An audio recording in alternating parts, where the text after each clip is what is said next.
বিসমিল্লাহির রহমানির রহিম। আসসালামু আলাইকুম। কেমন আছেন সবাই? আশা করছি আল্লাহর রহমতে সবাই ভালো আছেন। আমিও আলহামদুলিল্লাহ আমার পরিবার নিয়ে সব কিছু নিয়ে অনেক ভালো আছি। আলহামদুলিল্লাহ যে আমরা ভালো আছি আল্লাহর দয়ায়। আজকে আমি আপনাদের সাথে কিছু কথা শেয়ার করতে যাচ্ছি, যে কথাগুলো অনেকের কাছে হয়তো বা খারাপ লাগবে, আবার অনেকের কাছে আমার কথাগুলো অনেক ভালো লাগবে। আশা করব আমার কথাগুলো আপনাদের ভালো লাগবে। তো যে কথাগুলো আপনাদের সাথে শেয়ার করব সেটা হচ্ছে কিছু মানুষের ভুল কথা, যেগুলো মানুষকে হৃদয় কষ্ট দেয়, হৃদয়ে অনেক কষ্ট পায়। যে ভালো মানুষগুলো ভালো কাজ করে এবং যেই মানুষগুলোর সমালোচনা করে এবং তার ভালো কাজগুলোকে তাদের খারাপ মনে হয়, তো সেসব মানুষগুলোর জন্যই আজকে আমার এই ছোট্ট একটু ভিডিও। তো আশা করছি, আমি জানি না ঠিকঠাক করে বলতে পারবো কি না, তবে এটা আমার হৃদয় ছুঁয়ে যাওয়ার কথা। আমার হৃদয়ের ভিতর থেকে এই কথাগুলো আমি বের করছি। আমার মনে হচ্ছে এই কথাগুলো আমি প্রকাশ করি। আমাদের মতন যারা সৎ মানুষ আছেন, খোলা মনের মানুষ আছেন, তারা এই কথাগুলো শুনলে তাদের ভালো লাগবে। এই জন্যই প্রকাশ করছি, এগুলো দরকার আছে। আমাদের বাঁচতে হবে। কেউ আমাদের খারাপ বলল, কটু কথা বলল, আমরা মন খারাপ করে বিষণ্ণই ভুগছি, মানসিকভাবে ভুগছি। না, আমরা ভুগব না। আমরা প্রকাশ করব এবং আমরা ভালো থাকব। আমরা আল্লাহর পথে চলব। আমরা ইসলামকে প্রচার করার চেষ্টা করব। আমরা নারীরা আমরা ঘরে বসে সুন্দর সুন্দর মুহূর্তগুলো আপনাদের সাথে শেয়ার করতে পারি। আমরা অনলাইনের যুগে এসে আমরা না করব নাচ গান, না করব কটু কথা, না কারোর সমালোচনা। আজকে কিছু ভালো ভালো কথাগুলোই আমি আপনাদের সাথে শেয়ার করতে যাচ্ছি। তো চলুন শুরু করি। অনেকেই অনেকের নিয়ে সমালোচনা করে। অনেকের যে সৎ মানসিকতা, ভালো মানসিকতা, সেগুলো তাদের কাছে মনে হয় বিরক্তকর। আসলে তারা বোঝে না যে অন্যের সমালোচনা করে তারা কতটা সময় নষ্ট করছে, নিজের সময় নষ্ট করছে এবং অন্যজনের কাছেও কিন্তু অনেকটা খারাপ হয়ে যাচ্ছে। তা আসুন, আমরা খারাপ হব না এবং কেউ ভুল করলে তাকে শুধরিয়ে দেব। এটাকে আমরা খারাপভাবে নেব না। অনেকেই ভাবছেন, অনেকেই সোসাইটিতে আমাদের পারিবারিক বিষয়গুলো অনেকে অনেকভাবে নেন, আত্মীয় স্বজন। তবে একটা কথা মনে রাখবেন, যে খোলা মনের মানুষ সে সবসময় প্রকাশেই প্রকাশ করে, সে কখনো পেঁচিয়ে ঘুরিয়ে কথা বলে না। এটা আমরা অনেকেই জানি। আসল কথা কি জানেন? আসলে ওদের কাজ নেই। আপনারা অন্যের সমালোচনা না করে আপনি আপনার নিজের পিছনে সময় দিন। আপনাকে দেখে আপনি এমন কিছু করুন যে আপনাকে দেখে সবাই আপনার কথা শুনবে এবং আপনার কথার গুরুত্ব দেবে এবং আপনাকে দেখে কিছু শিখবে এবং আপনার কথাগুলো শুনে অনুপ্রেরণা জাগবে। এই ধরনের কাজগুলো আমরা করব। তো আসুন, কাউকে ঘৃণা না করে, কারোর আত্মীয় স্বজন এবং সোসাইটি থেকে দূরে থাকা এখন মানসিক একটা রোগ হয়ে গেছে। আমরা কেউ কাউকে একটু কল করে কথা বলবো, সেটাও যেন আর সময় নেই। কিন্তু একটা বার ভেবে দেখুন তো, আগেকার যখন যুগ ছিল, যখন চিঠি লিখতে হতো, টেলিফোনে যোগাযোগ করতে হতো, কতই না ভালো লাগতো। একটু চিঠি পেলে কত খুশি। আর এখন মোবাইলের যুগ এসেছে, তারপরেও যেন আমাদের ভিতরে এতটুকু মহব্বত তৈরি হচ্ছে না। তাহলে বুঝতে পারছেন যে আমাদের ভিতরে কতটা একজনের প্রতি আরেকজনের ঘৃণা জমাচ্ছে এবং ভুল বোঝাবুঝিগুলো হচ্ছে। তো আসুন না, আমরা এই ভুল বোঝাবুঝিগুলো গুছিয়ে নিই এবং একে অপরকে বোঝার চেষ্টা করি।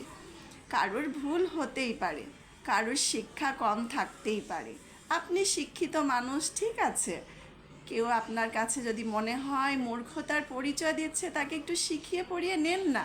কি তাতে তাতে আপনি যে তার কাছে কতটা ভালো হলেন, মূল্যবান মানুষ হলেন, এটা কিন্তু ভাবছেন না। আপনারা সবসময় মনে করছেন অন্যের সমালোচনা করে বিরাট কিছু করে ফেলছেন, আসলেই না। আমাদের ইসলাম কি বলে? আমাদের ইসলাম বলে একে অপরের সাহায্য করো এবং ইসলামের দাওয়াত দাও। সেটা কি? সেটা হচ্ছে আমরা কাউকে ঘৃণা করব না, কাউকে অহংকার করব না, যা যতটুকু আছে তার ততটুকুই সম্মান। অল্প হলেই যে তার সম্মান থাকবে না এটা কিন্তু নয়। মানুষের হৃদয়টাকে বুঝতে শিখুন, হৃদয়টাকে জানতে শিখুন। এইভাবে আঘাত দিয়ে কাউকে কখনোই কিছু বলবেন না। এটা আপনি নিজেও জানেন না যে সে আঘাত পেলে সে যদি মনে করে আল্লাহর উপরে ছেড়ে দেয়, আল্লাহ ছাড় দেন কিন্তু ছেড়ে দেন না। কথাটা মনে রাখতে হবে আমাদের, ঠিক না? তো আজকে আমি বেশি কিছু বলবো না। যারা আর কি ভালো মানসিকতাটাকে যারা মনে করে মূর্খর পরিচয় দিচ্ছে, বেশি কথা বললে মনে হয় যে তারা বেশি বাড়াবাড়ি করে ফেলছে, আসলে এগুলো আপনাদের ভুল ধারণা। সবার শিক্ষা একরকম নয়, এক একজনের পারিবারিক শিক্ষা এক এক রকম। আমার শিক্ষা একরকম, আপনার শিক্ষা একরকম। প্রত্যেকটা মানুষেরই পারিবারিক শিক্ষা থাকে। শুধু শিক্ষা এবং বড় বড় ডিগ্রি অর্জন করলেই তাকে শিক্ষিত বলে না। একটা সুন্দর মনের মানুষ যে বিবেচনা বিবেক করে কথা বলেন, তার মতন শিক্ষিত আর কয়জন হতে পারে বলেন? শিক্ষা দীক্ষা তো অনেকেরই আছে, কিন্তু পারিবারিক শিক্ষা হচ্ছে খুবই গুরুত্বপূর্ণ। যেই শিক্ষাটা সব জায়গায় কাজে লাগে।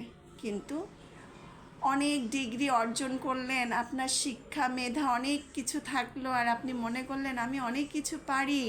হ্যাঁ, এগুলো ভাববেন না, ঠিক আছে?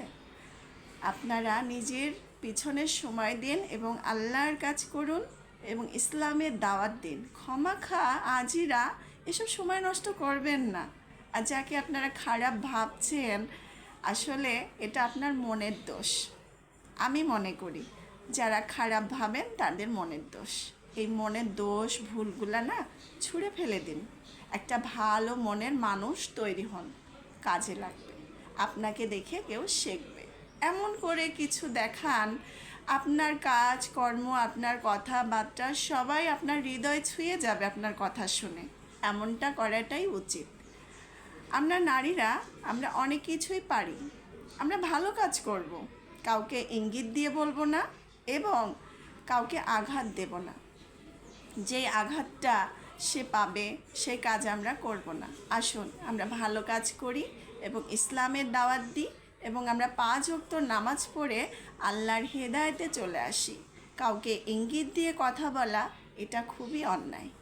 এবং যারা আপনারা এগুলো করছেন তারা অবশ্যই এই কাজগুলো থেকে বিরত থাকবেন। কারণ আমাদের ইসলাম শিখিয়েছে শান্তির ধর্ম আমাদের ইসলাম। আমরা সব কাজে শান্তি খুঁজে নেব এবং একে অপরকে বোঝার চেষ্টা করব, সবাইকে ভালোবাসবো। কাউকে কখনো হেনিয়ে কথা বলবো না এবং কাউকে অহংকার করে কথা বলবো না। তো আজকে এই পর্যন্তই। সবাই ভালো থাকবেন। একটু একটু করে সব কিছুই শেয়ার করব, কারণ এগুলো শেয়ার করার দরকার আছে। কারণ আমি মানুষ, আমাকে যদি কেউ আঘাত দিয়ে কথা বলে, কেন কুড়ে কুড়ে মরবো বলুন তো ঘরের কোনায়? কেন শেয়ার করব না? ভালো থাকতে চাই, সংসার নিয়ে সুস্থ থাকতে চাই, বাঁচতে চাই, মানুষের মতো মানুষ হয়ে বাচ্চাদের নিয়ে, সংসার নিয়ে, ফ্যামিলি নিয়ে ভালো থাকতে চাই, যেটা সব মেয়েরাই আমরা চাই। তো ভাবুন না যে আপনিও এক বাড়ির বউ, ভাবুন না যে আপনিও একবার ঘরের মেয়ে। আপনার জীবন, আপনার আরেকটা মেয়ের জীবন একই জীবন। এইগুলো যদি আমরা মেয়েরা সহজ করে নেই, তাহলে কারোর ভুল দোষগুলো আমাদের চোখে আর পড়বে না। যদিও পড়ে থাকে আমরা সেগুলো শুধরিয়ে নেব, একে অপরকে ভালোবাসা দিয়ে সেগুলো আমরা সংশোধন করে নেব। কেন তাকে হেনিয়ে দিয়ে কথা বলবো এবং কেন বলবো যে তার সাথে? এসব মানুষের থেকে দূরে থাকাই ভালো। আসুন না এই খারাপ মানুষগুলোকে আমরা ভালো করে তুলি এবং ভালো ভালো কথা দিয়ে আল্লাহর রাস্তায় নিয়ে আসি। আসুন, তা এই পর্যন্তই। সবাই ভালো থাকবেন। আসসালামু আলাইকুম। আল্লাহ হাফেজ।